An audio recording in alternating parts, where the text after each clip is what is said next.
Ang isa pang gamer na may kakaibang personalidad ay ang number 4 na pinakamataas na bayad na YouTuber ng Pilipinas.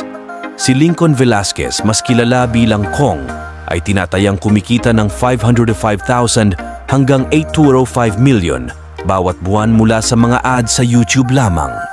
Sa pabago-bagong landscape ng YouTube, karaniwan nang makakita ng mga creator na nahuhulog sa mapa.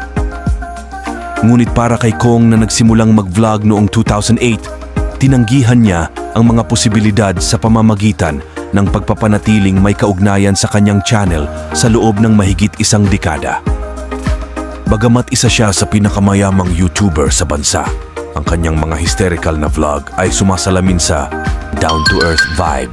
Nagkakaroon siya ng mga hijinks sa regular kasama ng kanyang team payaman, isang vlogger crew na binubuo ng kanyang kapatid na si Junie Boy at editor ng video na si Josh Pint, bukod sa iba pa.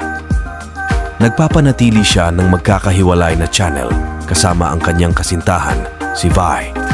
Number 5, pinakamataas na bayad na YouTuber sa aming listahan dahil ang paggawa sa iba't ibang proyekto ay nagbibigay sa kanila ng bagong pag-uusapan tuwing gabi.